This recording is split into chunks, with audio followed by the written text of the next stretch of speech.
യാത്രക്കാരെ എത്തിക്കുകയും കൊണ്ടുപോകുകയും ചെയ്യുന്നതിന് പുറമെ അധിക വരുമാനം കണ്ടെത്താനുള്ള പുതിയ വഴികൾ തേടുകയാണ് KSRTC. അതിന്റെ ഭാഗമായി ആരംഭിച്ച കൊറിയർ സർവീസ് ഇപ്പോൾ വലിയ വിജയമായി മാറിക്കൊണ്ടിരിക്കുകയാണ്. ചുരുങ്ങിയ കാലത്തിനുള്ളിൽ തന്നെ ജനങ്ങളുടെ വിശ്വാസം നേടാൻ ഈ സേവനത്തിന് കഴിഞ്ഞു. ഇനി ഇത് കൂടുതൽ വിപുലീകരിക്കാനാണ് KSRTC ആലോചിക്കുന്നത്. ആദ്യകാലത്ത് വീടുകളിലെത്തി നേരിട്ട് കൊറിയർ എത്തിക്കുന്ന രീതിയും പരിഗണിച്ചിരുന്നുവെങ്കിലും അത് യാഥാർത്ഥ്യമായിരുന്നില്ല.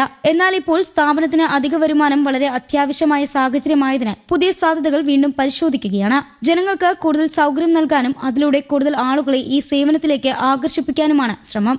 കേരളത്തിലെ 43 ഡിപ്പോകളിലും കൂടാതെ കോയമ്പത്തൂരും നാഗർകോവിലും ഉൾപ്പെടുത്തി തുടങ്ങിയ ഈ കൊറിയർ സർവീസ് വളരെ പെട്ടെന്ന് ജനശ്രദ്ധ നേടി.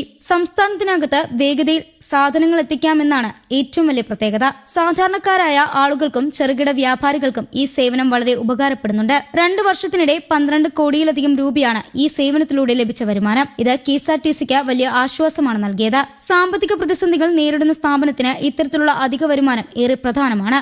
ആരംഭകാലത്ത് KSRTCയിലെ താൽക്കാലിക ജീവനക്കാരാണ് ഈ സേവനം നടത്തിയത്. പിന്നീട് ഒരു സ്വകാര്യ കമ്പനിക്ക് നടത്തിപ്പ് കൈമാറി. ഇപ്പോൾ സ്റ്റാൻഡുകളിലെ പ്രവർത്തനങ്ങളും കൊറിയർ കൈകാര്യം ചെയ്യുന്നതും പ്രധാനമായും സ്വകാര്യ കമ്പനിയുടെ സഹായത്തോടെയാണ് നടക്കുന്നത്. എന്നാൽ അടിസ്ഥാന സൗകര്യങ്ങളും ബസ്സുകളും സ്ഥലവും KSRTC തന്നെയാണ് നൽകുന്നത്. കഴിഞ്ഞ കുറച്ച് വർഷങ്ങളായി ഈ സേവനത്തിന്റെ വരുമാനം വേഗതയിൽ ഉയർന്നുണ്ട്. 2023-24 കാലയളവിൽ ഏകദേശം 2.5 കോടി രൂപയായിരുന്നു വരുമാനം. എന്നാൽ 2024-25 അത് 6.5 കോടിയായി ഉയർന്നു. 2025 ഏപ്രിൽ മുതൽ ഓഗസ്റ്റ് വരെ വെറും 5 മാസത്തിനിടെ തന്നെ 3 കോടിയോളം രൂപ ലഭിച്ചു. ഈ വളർച്ച തന്നെയാണ് ഈ പദ്ധതിയുടെ വിജയത്തെ വ്യക്തമാക്കുന്നത്.